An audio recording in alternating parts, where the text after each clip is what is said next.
Hey everyone, I hope you're great. Today I'm going to show you how you color grade your footage inside Final Cut. So what I'm using is Custom LUT. I'm not playing with wheels, I'm not playing with all that complex stuff because to me that's faster to get to have a LUT library that you can fill with a lot of free LUT, and you can be quick because you know what LUT you're going for, what look you want for that footage. And so I'm going to show you how I do it. So first, you're going to go to the effect and drag Custom LUT to your footage. Then you have Custom LUTs, and then you can select the LUTs you have in the default folder in Final Cut. The problem is basically you have a bunch of LUT, and if you want to visualize it, because even if it's called black and white, like you want to see it on your footage, and you're not going to click everywhere to find the right LUT. So what I'm going to show you is how I do it. So first of all, I want to show you a before and an after, right? And it's the LUT I found that I wanted for that footage, but I could use a black and white, anything, and I'm going to show you how I find that LUT.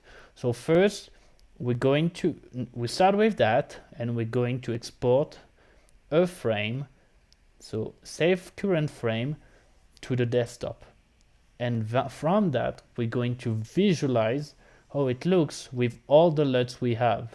Test tutorial, let's call it, right? And now we're going to open an app called Lutme. It's going to import automatically the folder Custom LUT with all the footage, all the LUT we have in Final Cut, but we can add over a LUT, and we can select, for example, we have right now GoPro footage, so I'm going to click already selected the Go Action folder with LUTs, which are great, I think, for GoPro. You can reorganize your library, obviously will reflect here and will help find the right LUT for the footage you're looking for. So I'm going to select test tutorial, and you're going to see the image is going to appear, and all the LUTs in that folder are going to be applied to that frame.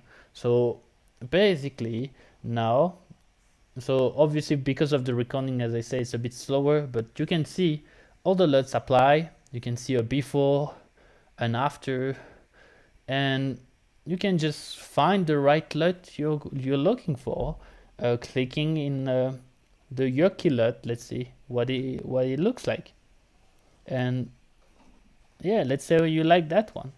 And so now you know that in Custom LUT, which are the default folder for Final Cut, in Yoki LUT you're going to find yokilut.cube, and you can apply it to your footage. And so it's how I find the right LUT for my footage using Lutme, and then I can just apply it in Final Cut, and I don't lose time clicking on every single LUT to find the right one. And yeah, it's working great for me. So have a look at Lutme. It's a free program, and I hope it will help you. See you.